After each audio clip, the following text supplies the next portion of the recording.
I spent a few minutes with Shikhar Ghosh at HBS Rock Venture Catalyst program. He built Open Market. We talked about his advice for founders scaling from 1 to 10 and his predictions on how AI will disrupt entire industries. So watch this video. How many companies did you build? Somewhere between 6 and 8. So, Celtics or the Red Sox? Red Sox. What was your home run company? Open Market. Tell us a little bit about Open Market. So Open Market was the first internet commerce company. So back in 1994, when the browser had just come up, most people thought about the internet as being a place in which you fundamentally communicated with others. And part of that was because the internet had the World Wide Web had just come out, but it was stateless. So it was impossible to do payments or any kind of transaction-based system.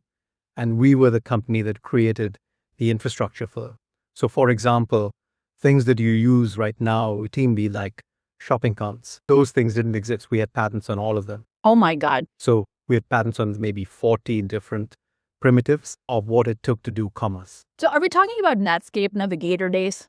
Yes. Oh my. It was Netscape was the company that did communications and browsers, and we were the company that did secure transactions and payments and all of those things. Wow. I think at least a third has to be with customers. So it's not what is the product you're trying to sell the customer.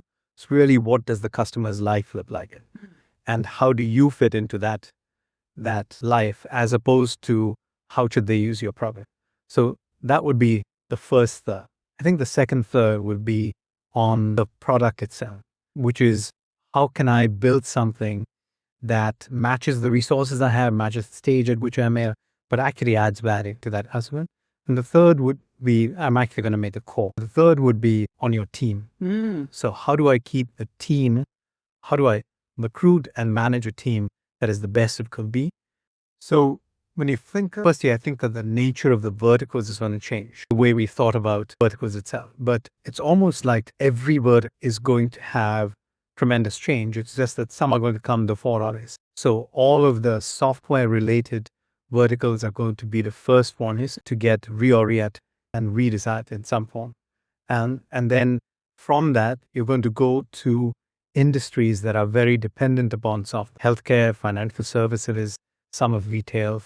And then from that, you're slowly going to get to places where more physical activity becomes important. So farming, where intelligence is still going to be really important. I think the places which are still uncertain as to how quickly they'll move are things that have been very people-dependent, things like nursing, things like education, the one-to-one education, that those things are going to take a little bit longer for us to figure out. Some of the healthcare that's personal, those sorts of things.